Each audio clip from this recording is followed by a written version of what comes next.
لو الكلاب محتاجة تتمشى يبقى احنا كمان كبني ادمين محتاجين نتمشى. ليه انا بدأتها كده؟ انا امبارح كنت في حاجة انا مش فاكرها، بس انا كنت متأكد ان انا في حاجة مقلقاني في البيزنس بتاعي وفي مستقبلي. وبعدين انا مش فاكرها عشان هي مش مهمة اكيد دلوقتي، بس في وقتها كانت مهمة جدا بالنسبة لي.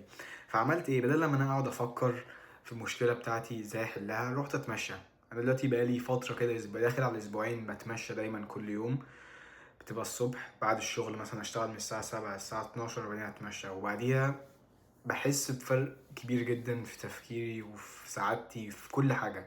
يعني نص ساعة مشي احسن من اي حاجة ممكن تعملها في النص ساعة بتاعتك. يعني انت مثلا دلوقتي اشتغلت او صحيت من النوم او دلوقتي ستريسد او بتفكر في حاجات كتير، وعندك ما عندكش مثلا ايديا للمحتوى بتاعك، عندك مشكلة في البيزنس بتاعك، مش عارف تذاكر كويس، حد مضايقك، روح اتمشى. احلى حاجه ممكن تعملها بصراحه ان انت تروح تتمشى. انا ما كنتش بحب اعمل كده عشان بحس طب انا ممكن بس احل المشكله على طول او افضل افكر فيها، مش بتعمل حاجه. فاتمشى واعمل جورنالينج. يعني انت برضو ممكن تعمل جورنالينج. انا عندي الكتاب بتاعي ده بعمل فيه جورنالينج مش كل يوم، يا اما بتبقى تايبنج او تكستنج يعني، يا اما بتبقى الجورنال ده. وايه كمان بطبخ. يعني مثلا لما اجي اعمل مثلا فطاري، دي طريقه ان انا افضي دماغي شويه، عشان احنا دايما داخل لنا معلومات كتيرة. يعني مثلا واحد طبيعي بيفضل يتفرج على السوشيال ميديا، كلام من اهله، كلام من الناس التانية، يعني بتفضل كمية معلومات داخلة دماغك، مش عارف تاخد اكشن او مش عارف تفكر كليرلي عشان هو كمية المعلومات.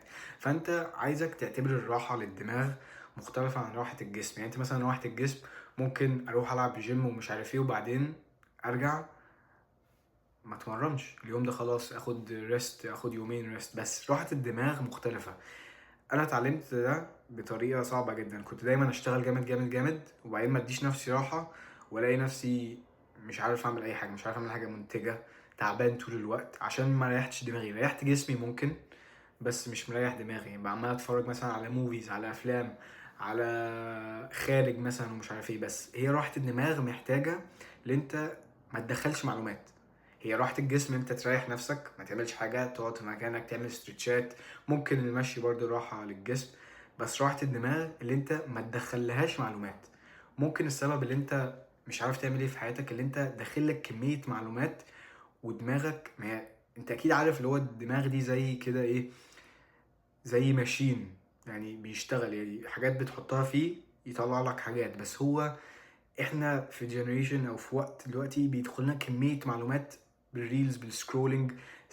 تبقى فرحان فجأة تبقى زعلان، فجأة تبقى فرحان قوي من الريلز، وبيعمل يدخلك معلومات ممثلين وورلد كاب وكاس العالم ويو اف سي ومش عارف حاجات كده مش مهمة، وبتدخل في دماغك وانت فاكر اللي هي انت بتنساها. بس هي الحاجات دي فعلا محتاجة وقت اللي هي تعمل بروسيسنج في دماغك وبعدها تطلع. بس انت ما بتديهاش وقت حتى تعمل بروسيسنج كمل على طول. يعني تروح في المذاكرة، يعني تفضل تتفرج على ريلز مثلا كده وبعد تروح في المذاكرة، بس انت مش عارف اللي هو دماغك لسه بتعمل بروسيسنج الحاجات دي.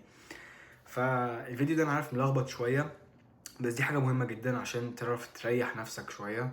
عشان الطريقة اللي انت بتشتغل بيها لازم تريح نفسك بيها. ما ينفعش تشتغل طول الوقت وما تريحش نفسك، واليوم اللي بعديه تشتغل طول الوقت هتعمل بيرن اوت، مش هتعرف تكمل يعني.